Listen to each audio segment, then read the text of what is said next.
Jumpers, skippers, and rope nerds, welcome to the Jump Rope Podcast, episode 22. Today, we've got a special guest who's not only an incredible jumper, but also a mom, a rope flow coach, a university lecturer, and an all-around movement nerd. Please meet Em Foley at doc.jumps on Instagram, a rope flow coach who brings style and science to movement, a university lecturer, so yes, she's Doc Jumps, a mental health advocate who found healing through jumping and flowing, and the proud owner of 70-plus ropes because why stop at one? In this episode, we dive into jump rope versus rope flow. What's the difference and why do both? The mental health benefits of movement, how Em used rope to manage stress after Australia's wildfires, why failing a lot actually makes you better, her wicked 1970s leather jump rope and the evolution of her rope collection, possums, kayaks, and gym invasions, and trust me, it is a ride. So stick around because Em has some hilarious and insightful takes on the art of jumping, flowing, and embracing the fails along the way. So let's jump right in. Em Foley, thank you so much for being willing to come on the podcast. It's so nice to have you on the Jump Rope Podcast. Thank you for having me, and thank you also for running this podcast. It's such a great way to bring the whole community together. I love it. Oh, I'm so glad to hear you say that. Yeah, I'm having so much fun with it. And it's, as you know, like this morning I released the episode with your friend Kathy Zatelski. Kathy Jumps, amazing woman, and it was so much fun to talk to her. I listened to it in the gym, and it was so great to have Kathy's voice in my ear and your voice too. You have such an amazing broadcast voice. Can I tell you that? Has anybody told you that? Oh, that's so nice of you. Thank you. But it was just a real joy to listen to. Kathy's a great person and an inspiration to all of us in the gym. Oh my gosh, yes. Yeah, and so down to earth. Yeah. Kind. Yeah, I posted a little reel today of her with the bears because she mentioned the bears, you know. Kathy and I have that in common, actually, because I live in rural Australia. And while I don't have bears, I do have a possum that lives in my gym. And we're always sharing videos back and forth of random animals that interfere with our exercise. That's hilarious. That's so funny. So does the possum just like cross the yard as you're skipping or flowing? It lives in a kayak. Like it sleeps inside my kayak, and it's a cute brush-tailed possum. Like I know American possums are kind of gross, but Australian possums are very cute. And it just had a baby, and I keep trying to capture the little baby in its pouch because it's so gorgeous. We communicate, we talk, I feed it. We have the animal connection. Yeah, that's amazing. That's great.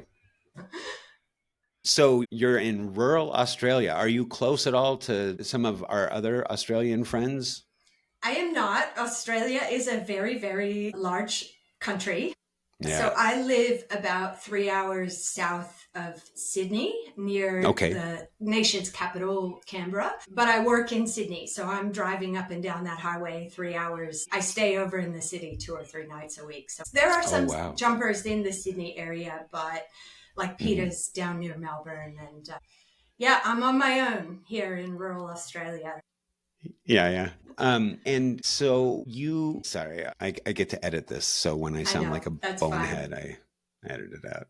We can keep that in. That's fine. Yeah. So what about, right. Yeah. So what about your work? You said you commute.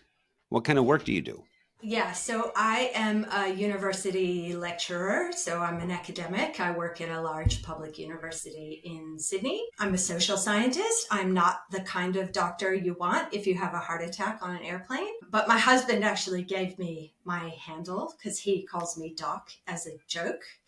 Yeah. So I was like, what should I be on Instagram? He's like, Doc Jumps. So I was like, okay, here it is. And, if I had my time again, I'd probably go back and change it because I sometimes worry that people think it's serious, but it's not. And I do get DMs being like, are you a medical doctor? I'm like, no. I can analyze your social science data exceptionally, but I cannot cure whatever is ailing you. Sorry. That's funny. When I was driving around yesterday and thinking about our conversation, I was wondering, like, how many times has it happened when she's gone to a meetup and someone has said, I've got this thing on my shoulder here. I do. I get messages which is like, how do you handle calcaneal pain? And I'm like, Googling calcaneal. Like, what is that even? I don't know. Sorry, can't help you. Yeah, that's hilarious. Brandy Brown was one of the ladies that I interviewed recently, and on one of her reels that I think I put out where she was giving props to mothers, she was talking about how she wished that she could have taken a jump rope when she was at her kids' sports events and like just jump roped on the sidelines because there was so much time spent doing that. And I think you made a comment about how you had done something similar at the edge of skate parks or climbing gyms, and that your kids thought it was a little cringe until they got a little older and now it's cool. And I thought, there we've got our episode title, Em Yeah. Foley, from jumping from cringe to cool.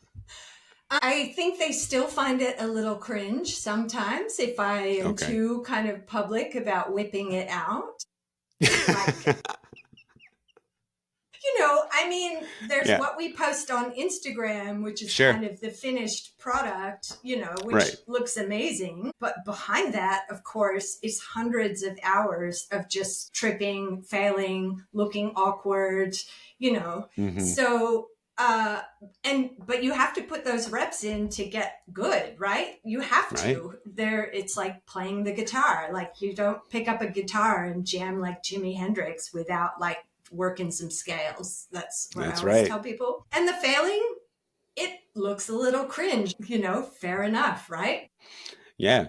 So I do, but I refuse to have dead time. Like if I'm at the climbing gym and one of them's doing lessons, if we're at the skate park and I have to be there supervising, I'm going to be working my double rotation mic release over and over and over and over again.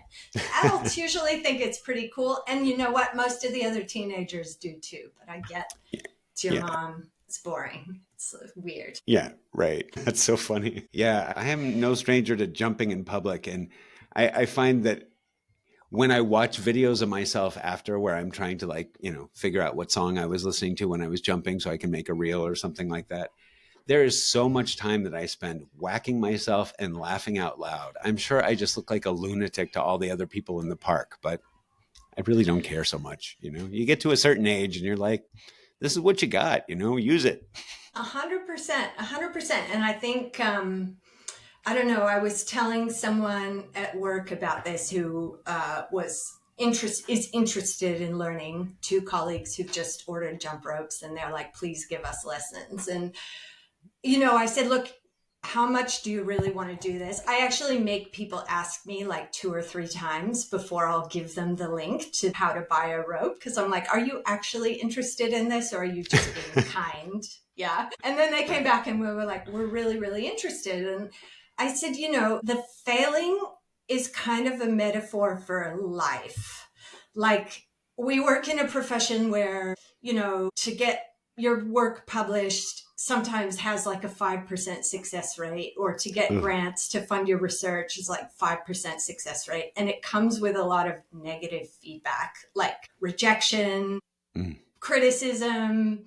It can be hard. Yeah. So I think jump rope is perfect because if you practice every day, like I fail 100 times before breakfast, before I even sit down to actually do my work. And it's like each fail is not the end of the world. It's just one more set of feedback in like this progression to get better. And when you talk to people in the jump rope community, I think we all understand that. So you become less thingy about your fails. You're like, everyone's failing all the time. Why hide it? Just be out there, be proud.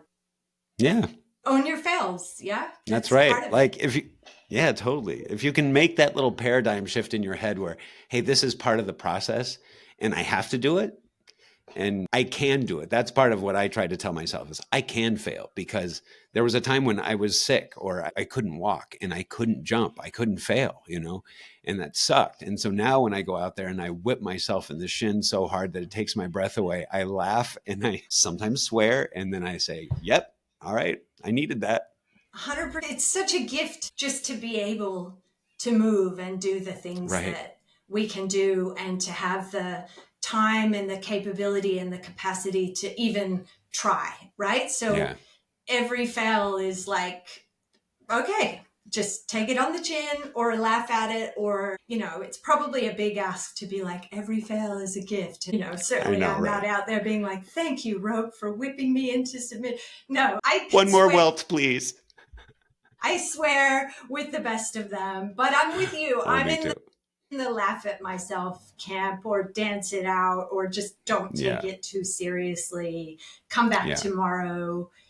Tomorrow's another day. It'll be Yeah. fine. Yeah. Yeah, absolutely. A couple of things I wanted to mention that I really love about you. One is that you're jumping in public. I already mentioned that, but you and I have the same physician. On your profile, you mentioned the rope is your doctor, and she's my doctor too. I think mine might look a little different than yours, but I'm curious, when you say the rope is your doctor, what do you get from rope? That Yeah. Okay. Well, I put that on my profile first to stop the medical questions from coming Yeah, in, because I was like, I that's suspect it. okay. But I mean it truly.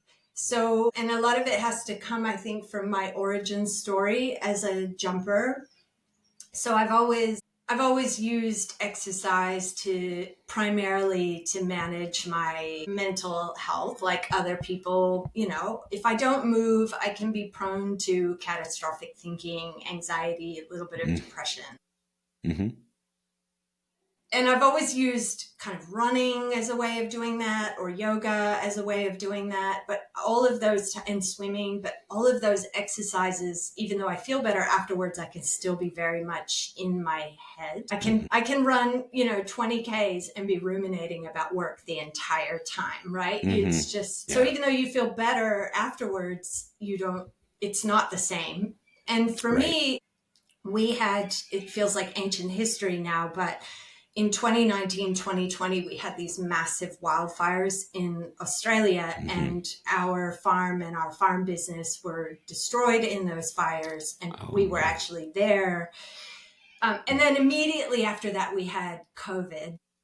Right. If you remember that period, it was like, what is happening? The world is ending. Again, it feels like a million years ago. But I would say I spent about 18 months to 2 years just in a complete fight or flight mode. Yeah. And during COVID, our lockdowns here in Australia were really quite tight. And I got quite panicky, being like, if I can't leave the premises to go running in the state that I'm in, things are going to get real bad real fast. Mm-hmm. And I was like, what can I do that's just going to get my heart rate up to that level where I feel better? And I was like, jump rope. So I ordered a jump rope online, and I think I win the prize for the worst. Is it leather? It is leather with wooden handles. My dad had one of those back in the 70s. Yeah. Like, seriously. So I ordered it from this mixed martial arts website, and it came, I think it was in this kind of like cellophane, like I actually think it's from the 70s. Like it came in a bag that was like, this is like pre-plastic, covered in dust. I don't even know. And I jumped with this thing for a good like 6 months. Yeah. And look, anyway, I'm getting to your question. What I discovered quickly about jump rope is I can't think.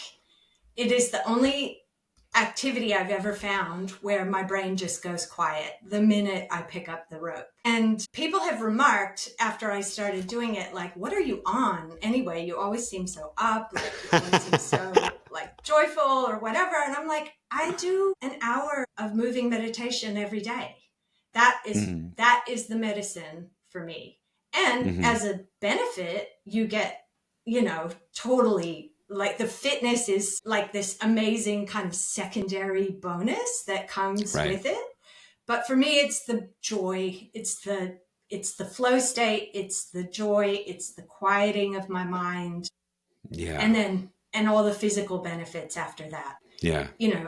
I'm getting stronger. I feel like I'm aging in reverse. It's the magic sauce for me. So it's so amazing in every way. Yeah. Right. Yeah. So amazing.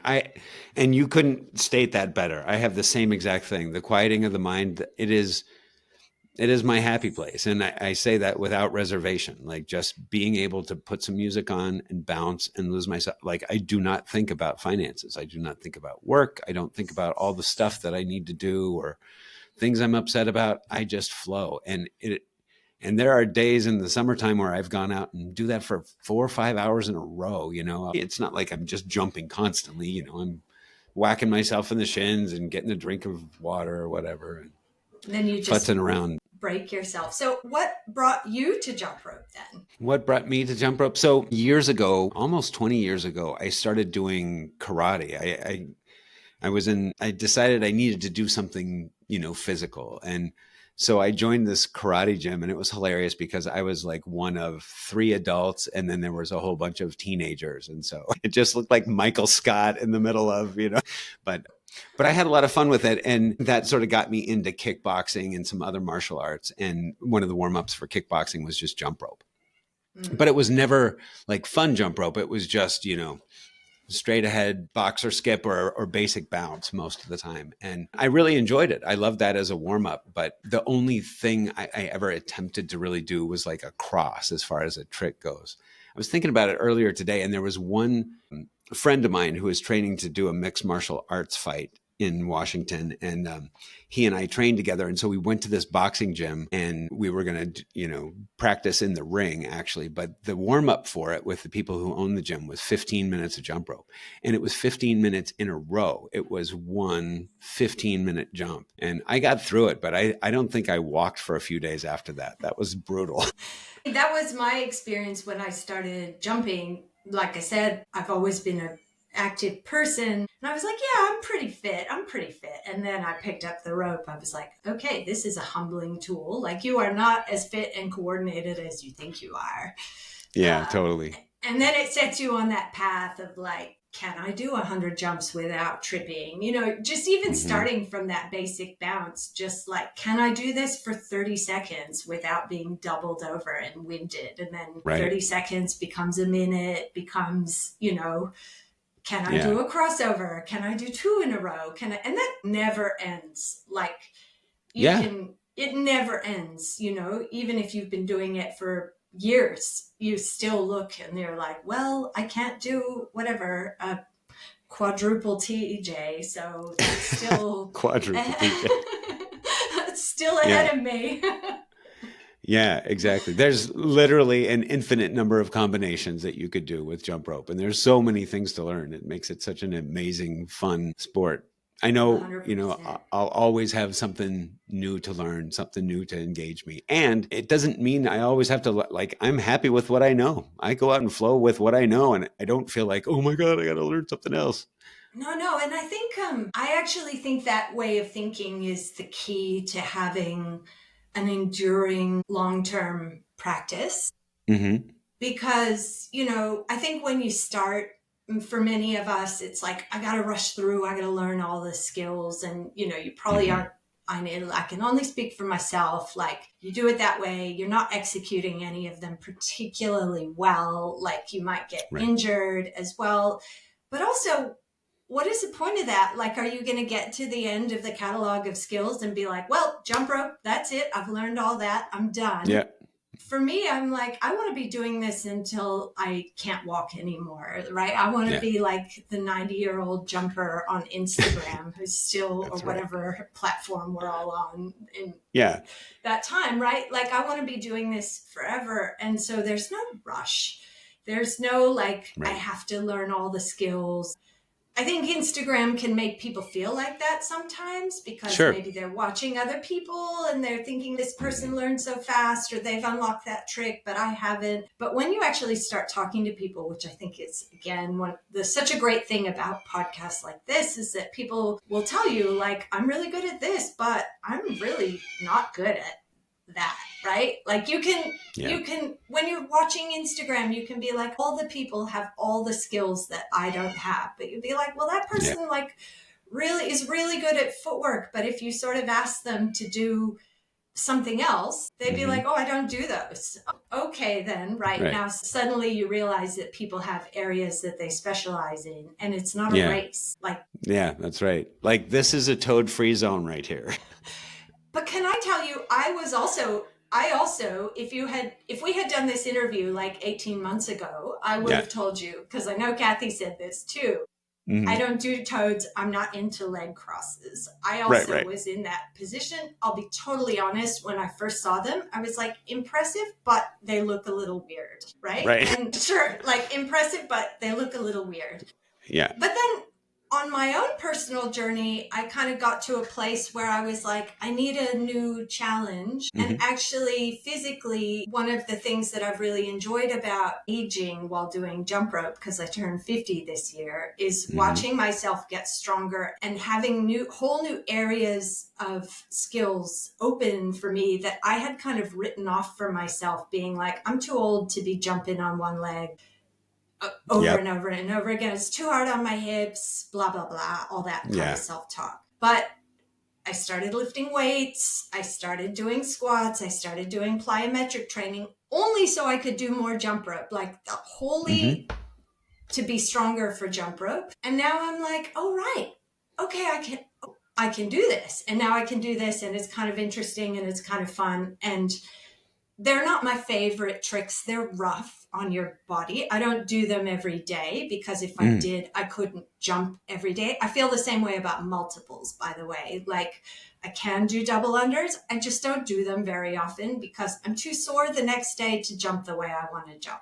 Yeah. So I kind of have opened my mind to a whole bunch of skills that I think I had formerly kind of written off for myself because, but then now, and this is again, I think one of the cool things about jump rope is like as your skills advance and those things start opening up to you, you're like, well, why would I ever write off any skill for myself? Yeah. Like maybe I will be 90 and busting out like triple unders. I don't know, but why tell myself I can't? Like why talk to yourself that way? So toad free zone for now. That's right. And I should clarify that when I had the same sort of reaction when I saw them first, like, that's a goofy little squatty move, but it looks cool and I respect it. And I've tried it a few times. I've pulled off a couple, but I don't like when you pull them off, they look smooth and elegant. When I pull them off, it looks like a Muppet, like having a seizure. But okay, how many outtakes do I have? The ones that are on my reels is after like 6 months of drilling. Right. Yeah. And like literally sitting in my backyard being like, I'm going to jump on one leg 100 times just to build up the hip strength to be able to do this. Like, I literally cannot overstate how much training has gone in for me personally to be able to do that. And it's just purely because I'm pig-headed and like, okay, like I will do this, but also, you know, like everyone, I have the same story of like starting jump rope, getting really super obsessed with it, and then going way over the top, jumping through pain, and then injuring myself to the point where I was out for 6 months. And that's when I really went deep into rope flow. And what's been really eye-opening for me is that you can discover where your weaknesses are. You're like, okay, like my left hip was a lot less strong than my right hip. I have all these imbalances, but you can work on those if you if you accept the feedback that jump rope is giving you, that you're like, hey, your hips are a little weak. Like you might be strong in this area, but you probably need some glute work if you want to actually be able to do some of these things. You go, okay, that's feedback. So what do I have to do to get better? And then again, just accept that you fail a little bit better every day. That's just all jump rope is. And so, my first toads looked horrible. And I was like, well, I'm never going to post one that looks with me all like hunched over and terrible. Although, you know, but you get better. You get better over time and you just stick with it. Yeah. You just keep showing up and doing it. I can't wait till I see you post a toad. That's all I can say. I'm sure it'll happen before too long, but no, but I'm just not rushing into it. But even if you don't, there's a whole world of skills outside of that, right? Who cares? Yeah. You know, what's funny is like when I started the podcast, I honestly didn't know, and I still don't know the names of all the moves. So people would come on and they would talk about the toad and at one point I made a joke. I was like, yeah, I don't know. It's a toad or a frog or an elephant. And there actually is a move called the elephant. And I didn't know it at the time. And a frog. Oh, is there a frog too? Yeah, there's a toad. Are frog and toad friends like they are in the books? I think they'd be kind of similar in the sense that they're different personalities. Yeah. They're quite different moves. Like the frog is it's like a handstand where you pull back, right? Yeah, So yeah. I know what you're I talking think about. in that case the frog is a little more energetic than Toad. It's maybe a little Yeah. more optimistic that you can do a handstand and pull back and come. I don't know.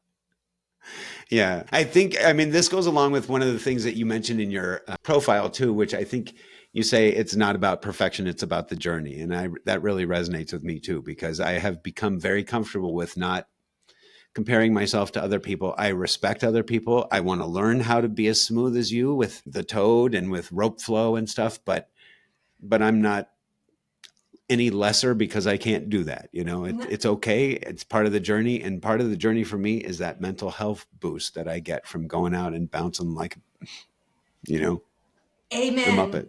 100%. And I think having that attitude is kind of key to mm, enduring on Instagram, because in this public forum it can be really easy to be like, you're watching other people, you're comparing other people, you're like, why can't I, blah blah blah, all that kind of defeatist self-talk. And the Mm-hmm. reality is it doesn't matter if all you Mm-hmm. do is basic bounce and a couple crosses.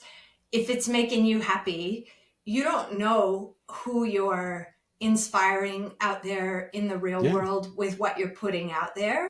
Mm-hmm. And I'll say this too, like I never in a million, thousand, 100 billion years thought I would be recording myself working out and posting it publicly on Right. Instagram. Like Yeah. never, I know. no way. But I started watching people on Instagram. Jump rope was what got me into Instagram. And then I was like, well, if I want to be part of this community, I kind of have to be part of this community publicly, Mm-hmm. which means posting yourself out there, following other people, commenting on their stuff, and just being where I'm comfortable with where I'm at.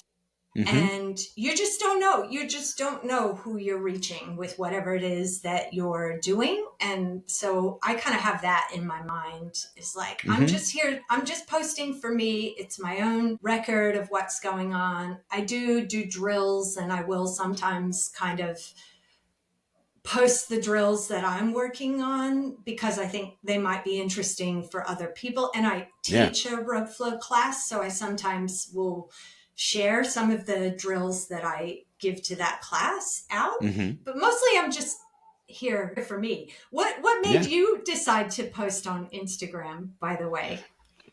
I think it was like November. It was around Thanksgiving or something like that. End of November of 23. I was sitting here at the house by myself and I was on my phone and I found a Lauren Jumps video, and then I was on a tear. I watched for hours, and then I found Katie Jumps and other people, and I was just like, this is unbelievable. Like, I cannot stop watching. I want to move like this. How do you do this? And so I decided that I would get a jump rope, and I did, and I totally overdid it and injured myself to the point where I couldn't really walk for a couple months. So when it was last March 1st, so a year ago, or at the beginning of the month, that I said, I'm going to start an Instagram account and I'm going to just film myself so I can get better, because I wanted to be good, like I didn't want to just go out there and flail. I wanted to learn how to have fun and flow to music, because I just love music. And so I started recording myself, and I have learned a lot from watching my own videos, so much. It is the best teacher, I think. Yeah. And I'll say too, like your joy for the music really comes out in your reels. It's really clear that you're a dancer, Yeah. that you love the dance. So that's Yeah. great. But 100%, I mean, recording yourself, it's the best feedback, both positively and negatively. Like, you can be doing something and be like, I think I look so rad. And then you go back and you look at the video and you're like, no, Yeah. like you were in the zone, but not Yeah. But your rope wasn't. Yeah. yeah. I'm glad you were feeling it on the inside, because this video suggests Right. something otherwise, right? So sometimes you look back at the video, you get that response. But actually, I think the most underrated top tip that I give people, and this is especially true with complicated moves and in rope flow, is like you fail. Don't look at the fails. The one time you did it right, cut that out, shorten it right down, put that in slow-mo, watch it like 50 times.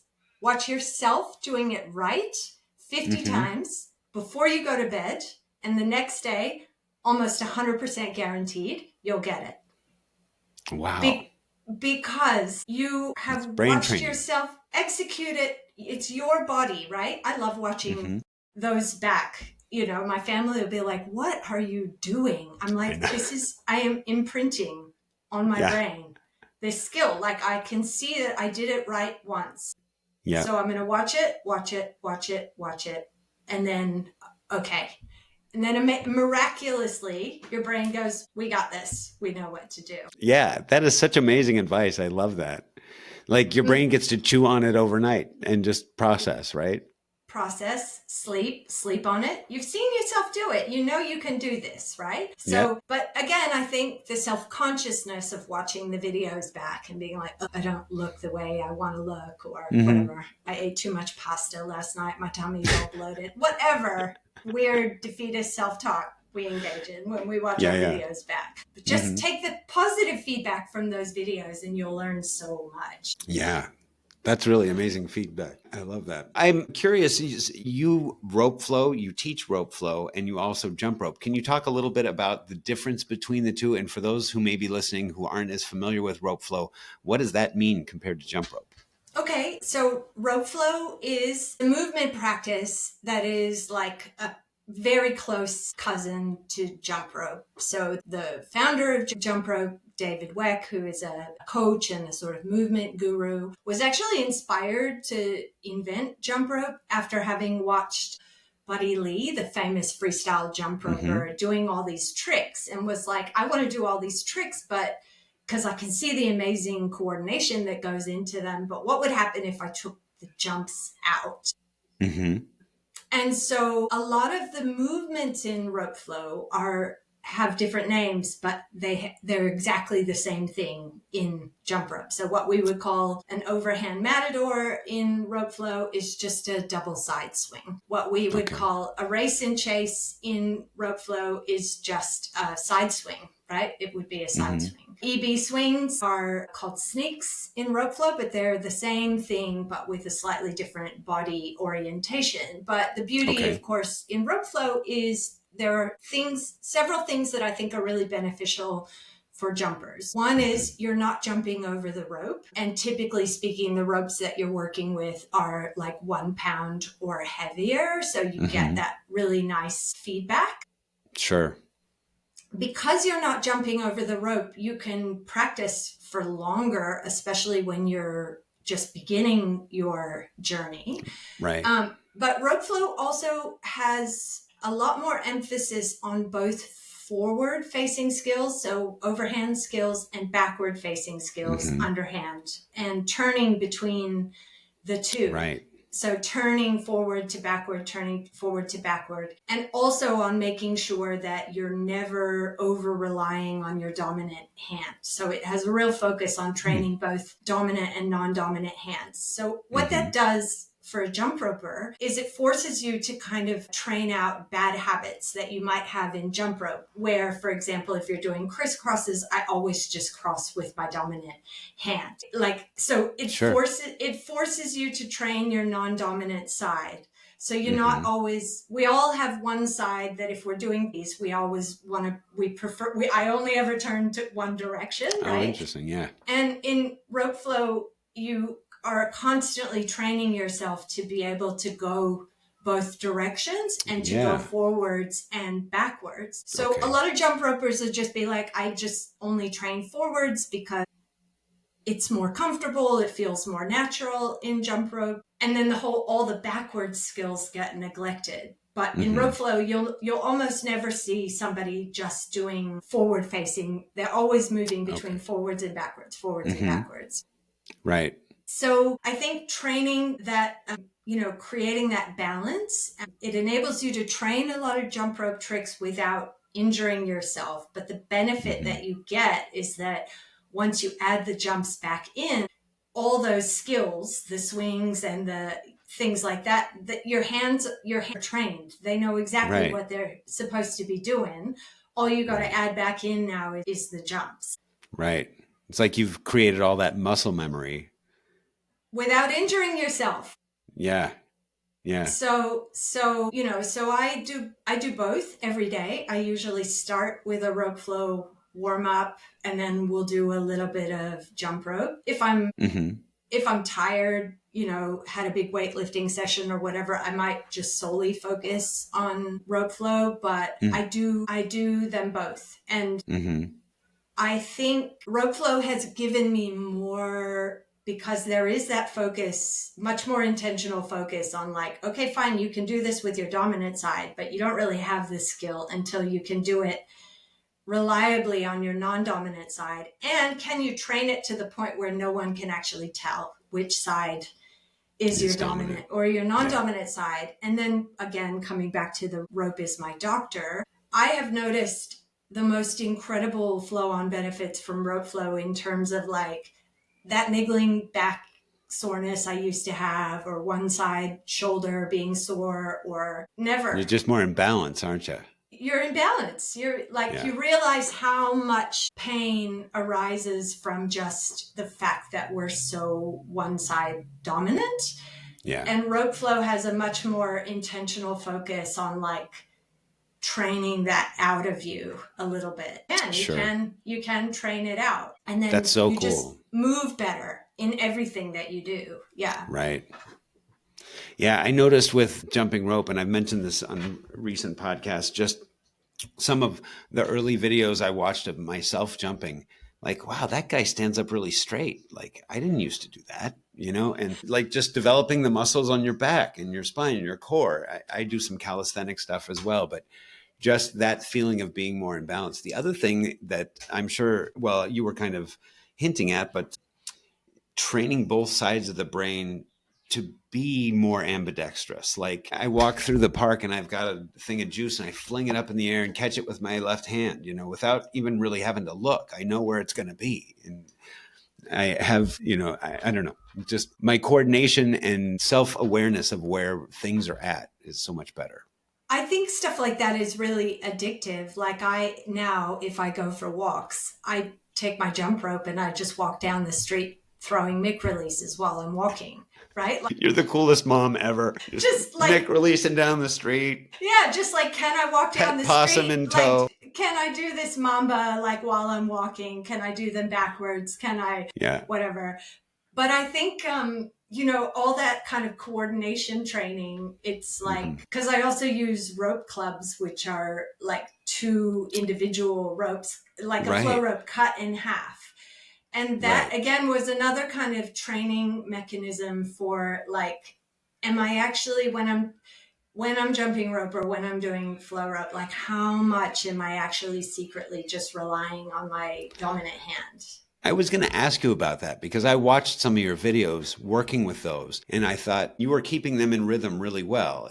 So you can't like fall back to having a really strong right hand and just kind of going with the flow. Like you're actively moving those things exactly the same force, right? There's nowhere to hide when that rope is cut in half, right? That's right.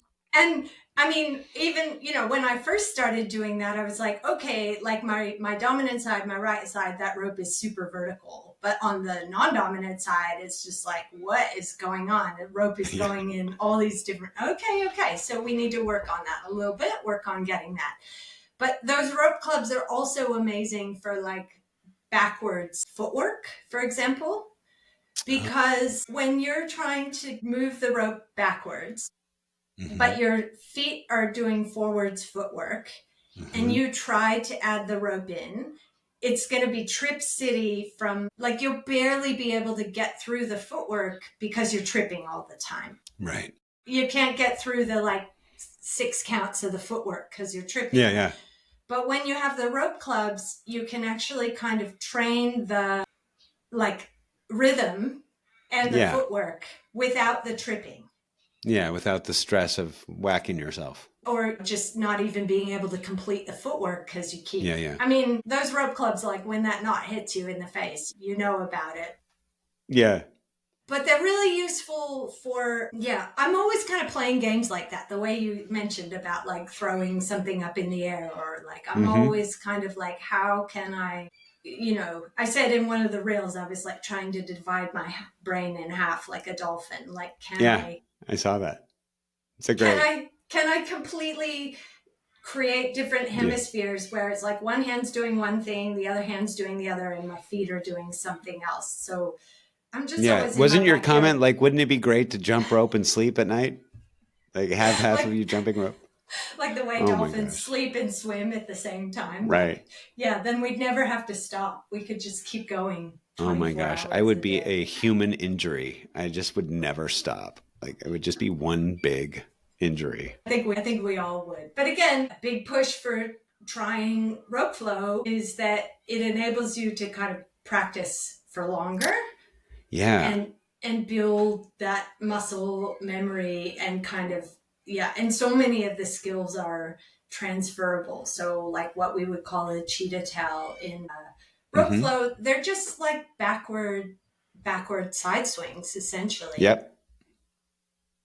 And once you've got the swing down, then you can start to jump it, and Sure. it looks super cool.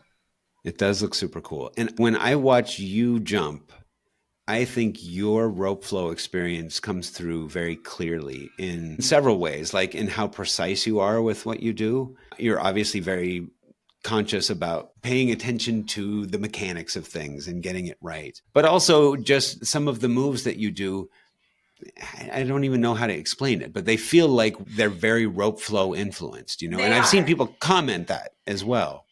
Yeah. And it actually today you made me decide, all right, I got to get a flow rope. I talked to Kathy about that. She was showing me her homemade one from rope.com or whatever, but I need Yeah. that for my, rest days because I need to keep up the arms and I want to develop that kind of ambidexterity that you have. And So it seems anyone, like, I mean, you can do all the rope flow moves with a jump rope.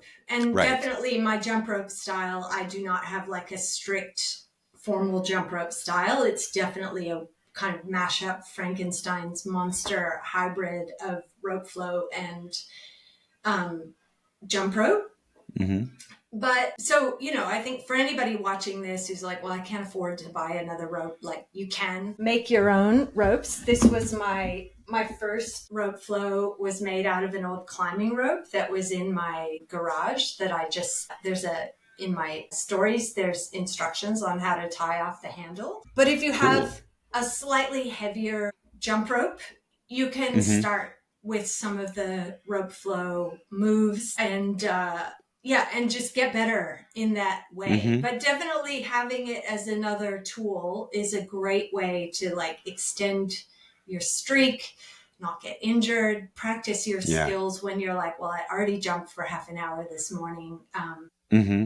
It's also very dancey. I mean, like there are a lot of Yeah. your reels where you're flowing and it looks so dancey and peaceful and like you're just, like you're zoned, like you're just Yeah, having a the, good the time. the dance element of it for me, and rope flow has a million different styles. There are some that you Mm, watch and you'll be like, that's very martial artsy. That's mm, my style is more of a kind of dancery mm-hmm, style. Because for me, it's a way to just be in tune with the music and mm-hmm, move the rope in these interesting creative combinations. It's just about self-expression.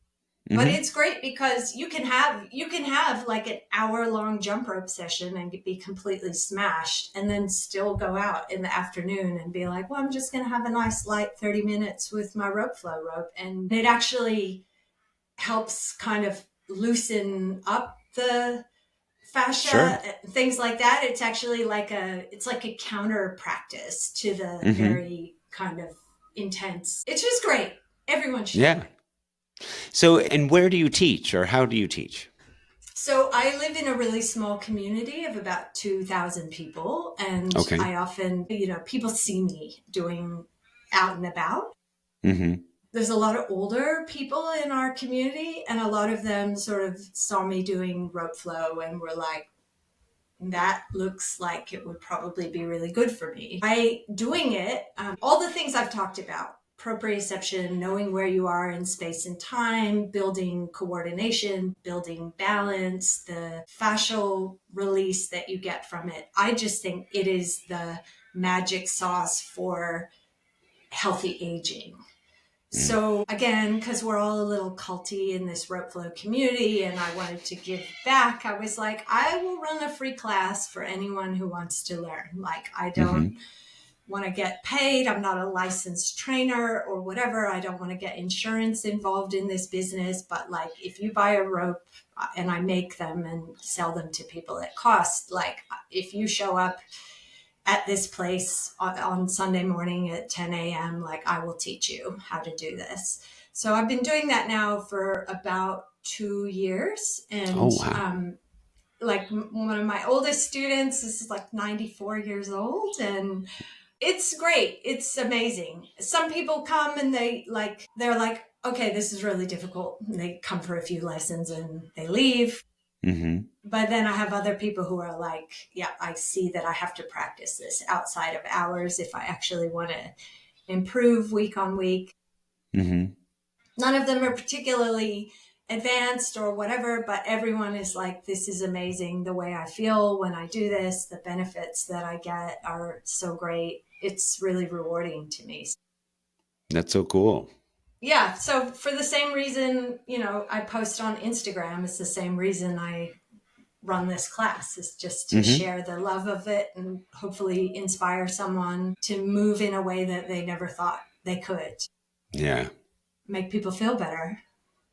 It's kind of hard when you get such insane benefits from jumping rope and rope flow not to want to share it, right? When it helps personally, the mental health benefits are like the flagship, like I joke, I've lost 3 dress sizes. I'm so much healthier, whatever. But really just being able to cope with life and stuff that happens and whatever, and the stress relief and the peace of it is just unbelievable. And it's hard Yeah. not to want to share that. Do you find when stuff is happening for you that you're like, I can't wait to just jump this out? Is that? Almost every single day. Almost every single day. Yeah. And there, like last Friday, I was working. I work from home, and so I was working, and it was so nice outside. The sun was shining, and I'm in Minnesota where it gets cold in the wintertime, and so snow was melting, and I just like my jump rope was calling to me, or jump ropes were calling to me. They were singing a choir downstairs, and I was like, all right, guys, I gotta go. I'm going to take off a little early this afternoon. I went straight to the park and jumped it out. And then I couldn't wait to be back at it first thing in the morning. The weekends, I kind of go hard, like Yeah. I'm out there first thing in the morning, or as soon as I'm presentable, or actually I don't care if I'm presentable, as soon as I'm awake and caffeinated enough to drive a car. You're out there. And do you ever find you like think about how your jump rope self would handle things out in the real world? Do you ever go that way? How do I think about how my jump rope self would handle things in the real world? I don't know that I think that my jump rope self handles things differently than I used to. So I joke that I have like water off a duck's back syndrome, where there are things that used to like consume my day. Something bad would happen and I could not get it out of my head. I could not stop focusing on this particular piece of stress. And after jumping rope consistently and some of the other fitness stuff that I do, now when those things happen, I am more likely to say, that really sucks, but there's nothing I can do about it right now. So I can't wait to go bounce. Yeah. Yeah. I think it's so powerful that way. I think for me, when I started, it was like one directional, like there would be stress in the real world. And then I would think, okay, I'm going to go and jump this out and feel better afterwards. And then maybe Mm-hmm. after a couple of years, I often now go to work and I think, how would my jump rope persona handle this? Yeah. I would trip and I would dance it off. I would laugh it off Yeah. and say, no big deal. I'll come back to this tomorrow. None of this Yeah. matters. Like today is just another day. I'll watch the footage back and tomorrow I'll wake up and I'll be able to do this thing I couldn't do. Or Yeah. today's series of fails didn't matter. And at one point, I think I woke up and was like, how do I take more of what happens on my mat out there? Mm-hmm. and have more of this all the time, or Yeah. bring that same energy into other things that I do. And I think that again is just one of the huge gifts of this practice. I think you're so right. My friend Richard, I think you've seen Richard Head Jumps on a podcast before, but he has talked a few different times about how applying the lessons that he's learned from jump rope to the rest of his life has made a big difference. Just like learning to do a mic release. That is a huge undertaking. I mean, like when I started, it's complete magic. I'm never going to get that. This is something like that. And you learn that you show up, you keep putting in the work, and you'll get it. If you put in the work, you'll get it at some point. And you can apply that to that business idea that I have, or that podcast, or whatever it might be. I can eat an elephant, just it's one bite at a time, and it's showing up every day and digesting, right? Totally, totally. And maybe one day you might even be able to do an elephant or a frog or a toad. Right. Or a toad or a possum. Or a possum. Right. So let's talk about your jump rope gear a little bit. So you showed us your flow ropes. Are you a beaded jumper, a PVC jumper? What are your favorite ropes? I have all of them. So Me too.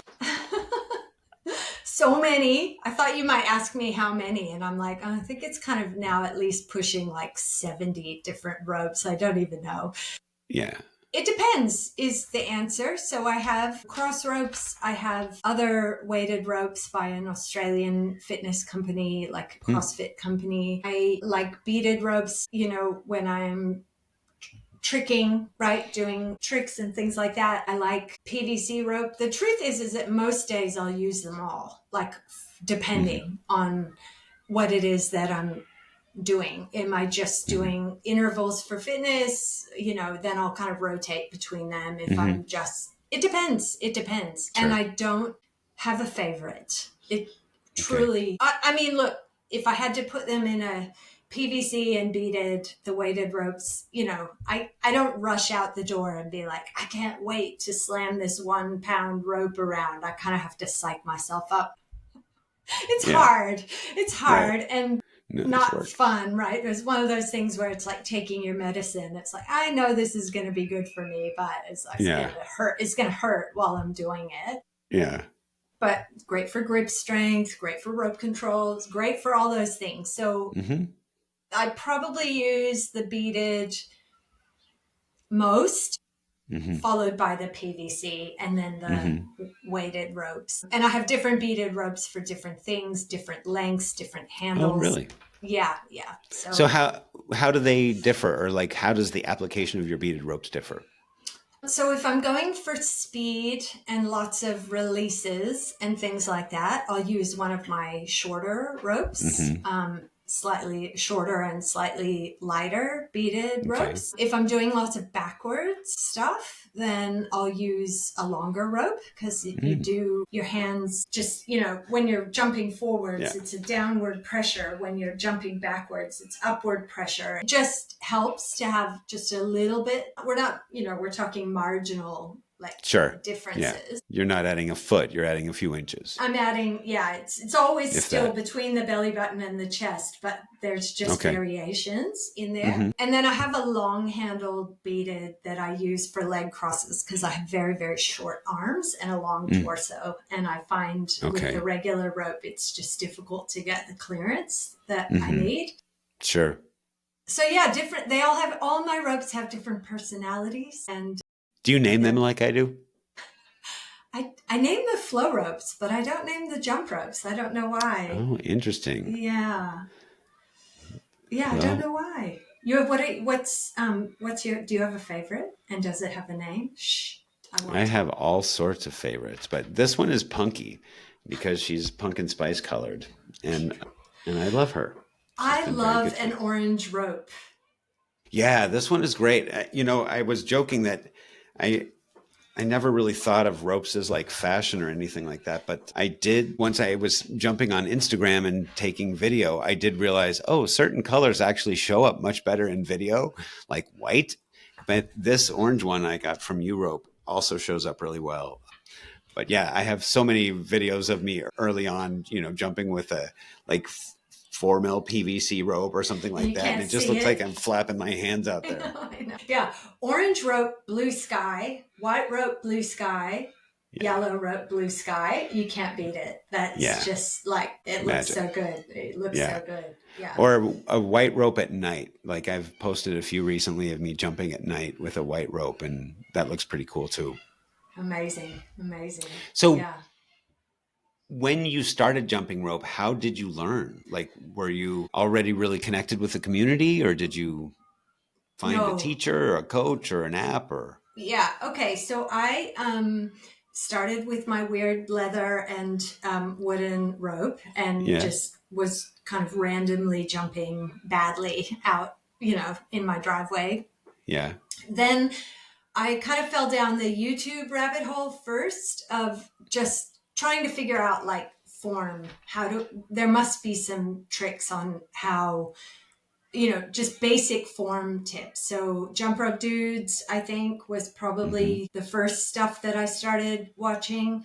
I was not on Instagram at all. And, then I think I probably first saw a YouTube reel, or sorry, whatever you call them on YouTube, video of Kathy, and was like, okay, right. And some of the other freestyle, Tori. I think that was my reaction too. Woo! Like Tori, where you're just like, what am I even looking at right now? This is nuts. And then from that point on, I was like, okay, I can see that the community is mostly over on Instagram at that point. So I lurked probably for about 4 or 5 months before I kind of worked up the courage to post my first really bad video, and I think I had been challenging myself privately to do like 30 jumps, 30 days, or I did a 30 day. And then I think I went straight from that into trying to make it 100 days. And at that point, I injured myself really badly. So I only got about halfway through that 100 days, injured myself really badly, and then was like, well, I don't want to give this up. I'll cut this rope that's in my garage and see if I can learn this rope float business and keep going. Because I could see actually that like, if I keep working on these swings and everything, it's still going to benefit me over time. I don't want to just stop and like give this up, because the doctor was basically like, you're going to have to like stop jumping on that for like 6 months, or you're going to be injured for the rest of your life, essentially. So then when I came back to jumping, I made a really conscious effort to like slow down and focus on technique. And I did get coaching. So I did some one-on-one coaching with Coach Chris in the UK and Chris Skips in Canada. Okay. Chris Skips actually taught me to do the mic release. So I learned that with him because I was still kind of not really jumping. So I spent a lot of time just working on drills to get that right. And then I kind of made a commitment to myself that I wanted to keep going on a streak, and I had discovered rope flow. So that has enabled me. I'm on day 925 of my streak. Nice. And Yay. yeah, thank you. But I really kind of made myself say, right, just slow down and just don't move on to another trick until you've got the ones you've got where you're doing them not crashing down uncomfortably, right? Go slowly. You've got time, right? Like as long as you can move, you can still be doing this. And like it's injury that's actually the enemy to your progress. So just slow down, focus on the skills you have, make them look really nice or smooth, so that they feel smooth when they're happening, and just slowly build up from there. So that's been my journey. And the coaching was really helpful just in terms of correcting some mistakes that I was making, or just getting that feedback from somebody who was a little bit more experienced, who's like, when you do your crosses, don't do these massive, like, as we all do, right? Sure. It's like, just more subtle movements. Yeah, that instant feedback can be so helpful, because it's like what we were talking about earlier. You watch videos of yourself where you're thinking, I just killed that. And then you watch the video and you're flailing around. If you've got a coach there that can watch and say, hey, maybe bring your arms in. Yeah, or show you back the video. Chris Skips used to do this for me, kind of video the start of my session and then at the back, and then be like, okay, let's watch how you started.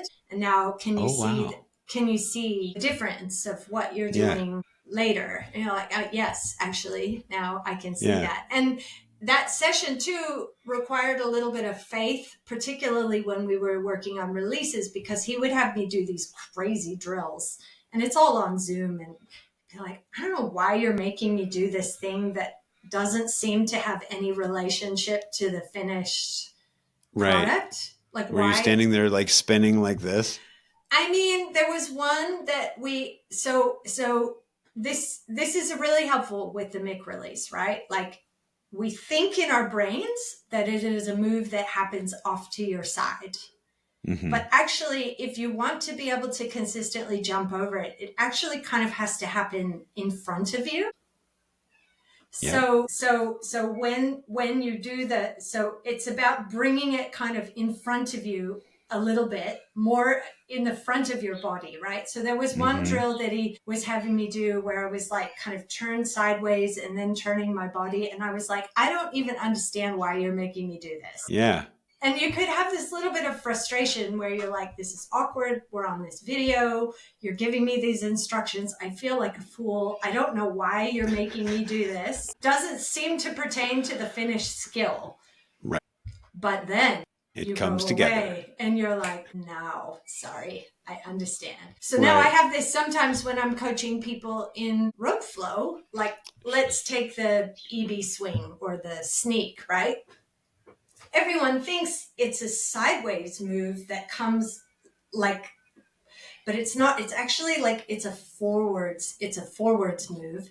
And what's happening with this backhand really matters. So when I'm teaching people, I will actually have them hold the rope in one hand and just practice this back part. And they'll be like, why are you making me do this? This doesn't look anything like the finished move. Right. But it is so important, actually. It's a critical piece of it. It's a critical piece of it. And remember how I said you can always over-rely on one hand, not the other. Yeah. And then this week I felt so vindicated because I just randomly looked at Tori Boggs, 1,000-time world champion. She has a YouTube tutorial about the EB swing. And she's like, I always get people to practice just this one. Nice. Learned it from you. I was like, okay, if Tori says that's how you should do it, I'm on the right track. But it's about kind of, for me, teaching other people, being taught in that way, and then teaching other people is kind of like actually getting into the mechanics of what actually makes the physics of this particular pattern work. And breaking down the movements bit by bit to make sure that like the hand movements are precisely happening the way that they should with minimal effort, because the way the rope moves in jump rope or rope flow is just a reflection of your movement. Right. Yeah. Totally. If that rope looks chaotic, it's not because there's something wrong with your rope, right? Because Dizzy's chaotic, right? Yeah. It's because you're doing something that's making it look that way. So it's kind of about like being coached, and now coaching people really helps me to kind of look at what a pattern or what a move or a trick is and be like, what precisely makes that thing work? And I love I'm a nerd, I'm an academic, I love breaking things down. It's like, it's actually kind of like, what are the actual mechanics that make that thing work and then look effortless, because they're not. This is one of the reasons why you and Kathy Jumps must get along so well, because she breaks things down very mechanically like that too. Like in our conversation, she was saying, she has trouble remembering combos or whatever. And so when she's learning something, she really breaks it down step by step. And once you get those steps and you understand each one and how that informs the next one, or how that is part of the whole, then the whole thing can come together and the angels can sing and you can pull off a Mick release. And she's so great at explaining, so clearly and so precisely and in the kind of medium that is Instagram, Mm-hmm. like I would love to do more of that, but the process of making reels and making tutorials and all of that, I'm like, oh, it's a full-time job. Like I've Yeah. got a And you've job. already got one. Right. I've Yeah. already got a job, and I've got 2 teenagers, and I'm driving up and back 6 hours a week to get to work. And Yeah. like, it's full on. I would love to do more than I currently do, but I love being part of the community, and being invited to come on this podcast is a huge honor. It's so nice to talk to you about it. And really, I mean, again, I'll thank you for creating this forum, because, we're all out here in our own individual lives and pods, me in a tiny community in Australia, you in a small town in the Midwest Minnesota. of the US, in Minnesota. It can feel sometimes kind of isolating, or Sure. you post stuff and you're like, I don't know if anybody even watches this or anybody even cares, and then you're like, Right. well, I'm doing it for me. You have to not care about that side of things. But I think we're all like, the connection is what's so important. Yeah. And I wanted to say one thing too. I think it was your conversation with Erin. You were talking about being introverts and going to jump rope meetups, yeah, and standing up against the wall, like, don't talk to me. No. Okay, so I'm hugely introverted, but you know how introverts we get our energy from specific types of interactions, right? So Yes. The first meetup I went to was in London, and I was there. I just happened to be there for work, and there was a meetup going on. And I was like, I'll go, but I don't know. I mean, I'm not going to show up like when it starts. I'll just kind of casually go. And if I don't like it, what I wish I had known how much I was going to love the experience. It was like instant connection with your best friends. Yeah. It is like the ideal kind of interaction for introverts, because you're there with your nerd crew. Like, everybody gets it. They get how into this thing you are. You don't have to bother explaining. Most of the interactions are actually channeled through movement, right? So Right. you don't have to be like the life of the party or whatever. And Sure. I felt so energized at the end of that. And then New York happened because I had a conference on the East Coast. And so I was like, Kathy, let's do something. And then I ended up meeting all these people I've been interacting with online for years. Again, like instant connection, like these are real friendships that we're forming. Like, we all have this. And it's not just the passion for jump rope, but it's passion for all kinds of things, about like not giving in to narratives about aging, about trying to live joyfully, about trying to stay connected and lifelong learning as an older person, and like the satisfaction that comes with learning and growing. And like, we all like say no more, like we're all on the same page. Yeah. So please, if you ever get a chance, don't let your introvert tell you that this is not going to be a cool experience, because I've done it twice, and highlights of my adult life, both of them. Yeah, I will totally do it. I have no reservations about. I mean, I am an introvert, but I also, as an introverted adult that has dealt with that for a long time, I have tactics, So one of my tactics is don't show up late, show up early, because then you don't walk into a room full of people. You're the person who gets to watch the other people walk in or whatever. And then I will find somebody and then go up and talk to them, like just introduce myself. I kind of try to break the ice of the things that are hardest for me to do, like walking into it. Because I have gone to nerd meetups where, I am 20 minutes late because I had to drive a few hours and there was traffic. And then I walk into a room and there's 50 people, and they probably don't give a rat's ass about me, but I walk in there thinking like, oh, they're all judging me. Luckily, I lost a lot of my shame. So now I'm less concerned about that. And I just love so many people in the jump rope community so much that I just can't wait to make it to a New York meetup or a London meetup or something like that. It would be magic.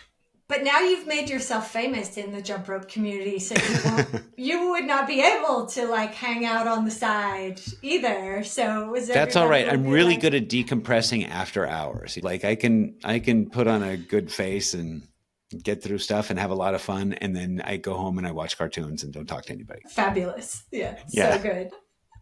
So do you have any upcoming meetups or things planned? I wish to the bottom of my soul that I could go to the London meetup this July, but July I don't. 5th. Yeah, I don't think that's going to happen. Yeah. I have another conference on the East Coast next year. So I haven't yet, but maybe I'll reach out again to Kathy and be like, should we do this again? Yeah, baby. I'm in, totally. I will pre-sign up. I'll put down the deposit. 2026 New York meetup. Kathy jumps. I'm putting this out. It's a challenge. Let's do this. That's right. But it is so much fun, and you learn a lot, and you just, again, it's just that really great feeling of like, oh yeah, I'm not out here on my own just learning these skills. These are real flesh and bone humans that I'm interacting with on Instagram. And it's very energizing and just tons of fun. And you might think that you'd be like, I'll go to the meetup and I'll just go back to my hotel room and decompress after. But you don't. You end up going out with these jump rope people, and they keep you out late. And we had so much fun in New York. It was just a blast. Yeah, it sounds like it was amazing. I've seen several videos of like jumping in Times Square and stuff like that. It just seemed amazing. Yeah, really, really. And, I know you talked about this with Kathy and other people, but we just don't get enough experiences as grown adults with adult responsibilities to like play, just to play. To pick up a piece of string with some plastic on it and just like, what can this thing do? Like, if I swing it this way, what happens? If I swing it that way, what happens? Right. If I put it to music, look what I can do. Hey mom, look what I can do. I mean, like my whole Instagram account is just like, hey mom, look at me. Right? Yeah. Yeah. I've actually sent direct messages to my mom like, hey mom, look what I did.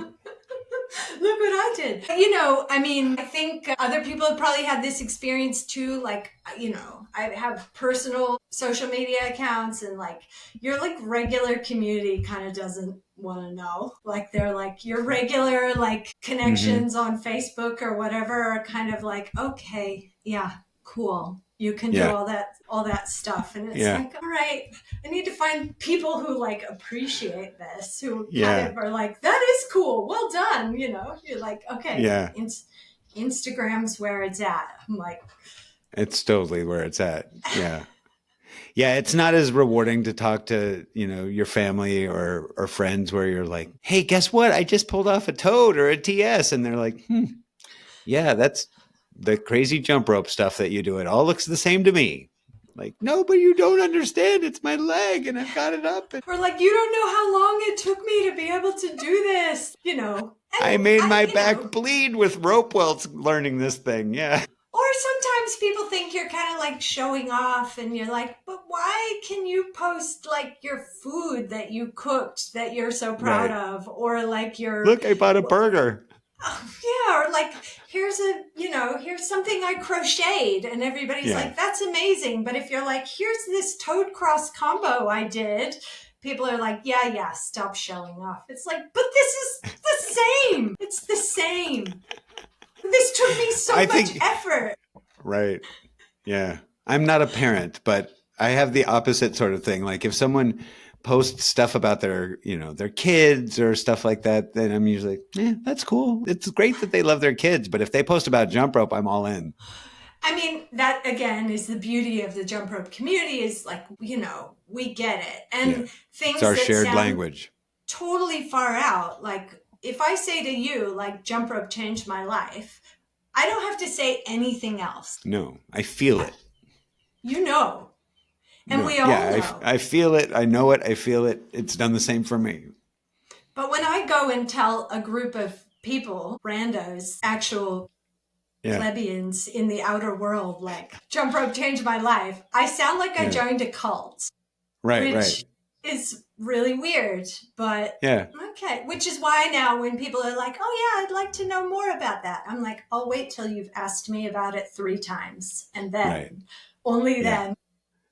That's such a great tactic too. I think when Brandy was on, she was talking about buying jump ropes and rope flow ropes for Christmas for people and then having second thoughts like, do I really want to give these? Like, nobody's going to appreciate these like I do, you know? And in her gift exchange, some people took them, but didn't appreciate them like Brandy.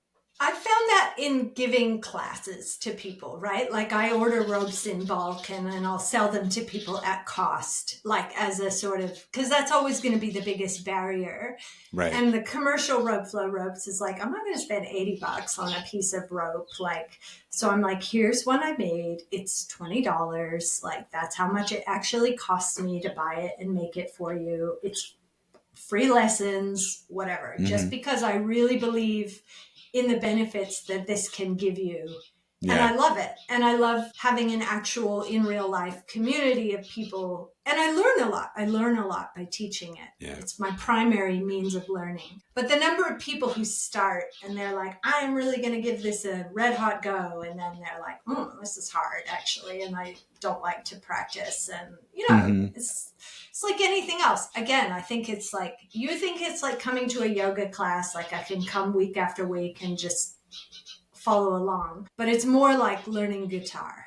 It's like, I can show you the chords, but if you don't practice, you're never going to be able to play, right? Like, is it like having a music lesson where you just do nothing week after you come for your class, but you don't do anything in between. So I've had a lot of people pick it up, put it down. I've learned not to take it personally. This isn't about me. It's just more like, here's a gift that I offer to you, that I offer to whoever follows me on the internet who wants to learn. I will help you learn. And I hope you might see something in this gift that is what I got out of it, right? Sure. But if it's not for you, that's okay too. Go find your own thing. That's cool, right? So that's kind of where I've come to in my head. But I now know roughly maybe like 5% of the people who express interest in it, like are really going to go through with it. Who are actually going to go through with it, which is why now when people are like, oh, that's so cool, I want to learn. I'm like, I'm just going to wait. I'm going to wait a little bit. That's great.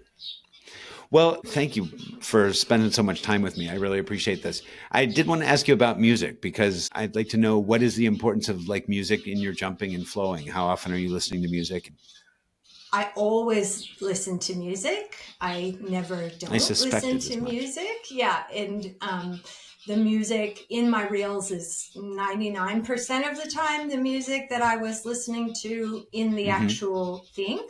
I don't do choreography, so I don't pre-plan what I'm doing. It's all freestyle. Kathy and I have that in common. We don't, I can't learn other people's choreography well. I look robotic when I do it. And I also don't like having, now I'm going to do this, now I'm going to do that, I don't like having my head occupied that way. So I don't. Right. I will sometimes kind of have an idea of a skill that I want to incorporate, but that's about as far as it goes. But music, my kids laugh because my Spotify, I have like 80 different jump rope playlists that are just in different genres, right? Okay.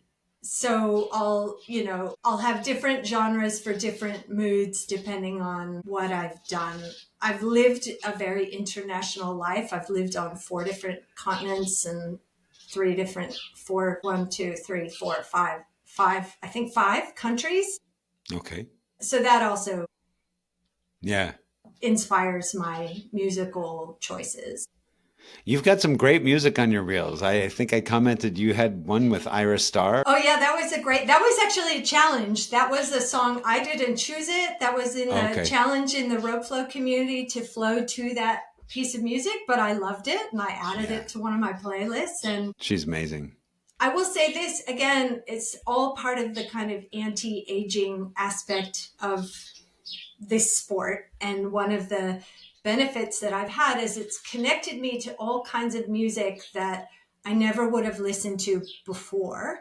Right. And like I'm often with other parents who are in my sort of age group and I'm in groups of teenagers and I'll be like, who's your jam? And they'll throw out a name and I'll start singing the song. And the other adults are like, how do you even know what that is, let alone like listen to it, and like I don't know, the explicit lyrics and all that stuff that like maybe would have like, shocked me like 15 years ago. I'm like, whatever. I don't care. It's got a good beat. It's good to jump to. I'm listening to it. So I actually feel like the connection to music is one of the most joyful things about jump rope.